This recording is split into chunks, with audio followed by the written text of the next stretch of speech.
There are expectations. It is very precise. This is a very complicated problem, and we cannot fix it without some international rules.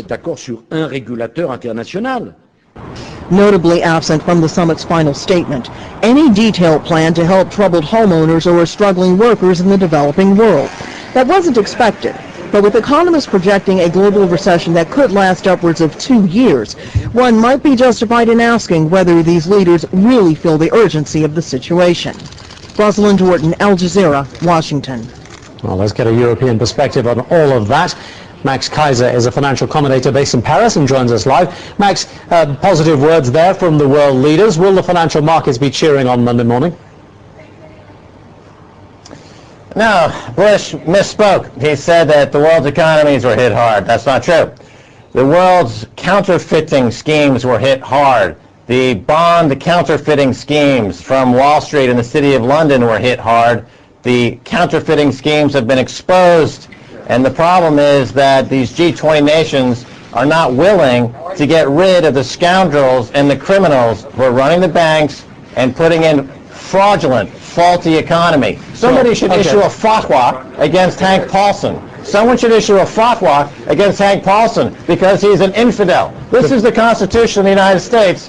He's not obeying the spirit of the Constitution. He's issuing counterfeit money, counterfeit bonds. That's why the global economy is in such a sad shape. The man is a financial terrorist. And the hyperbole aside, I mean, that's the reality of the situation. That's not the hyperbole. That's not the hyperbole. Well, I'm sure that's not the hyperbole. That's the reality of the situation. So the solution is what? Counterfeit.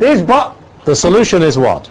You have to go into a court of law and take Hank Paulson and Goldman Sachs up for financial terrorism, put them in jail. This is counterfeiting. They're issuing bonds that are absolutely non-collateralized. There's $500 trillion in derivatives with no collateral. That may be one response to Hank Paulson, but as far as the international global economy is concerned, we have matters like, should the IMF be reformed? Should countries like China and India have a bigger say in regulation and moderation of the global markets? Did any of these get addressed, and are these the way forward?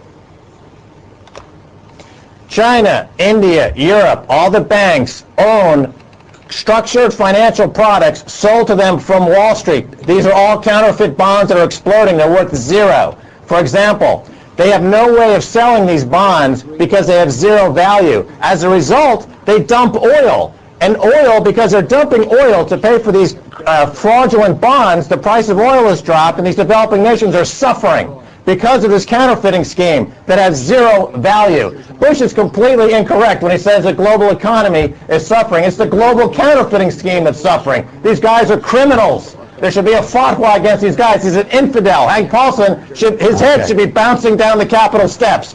Max Keiser, I'm sorry, but that's the reality of the situation.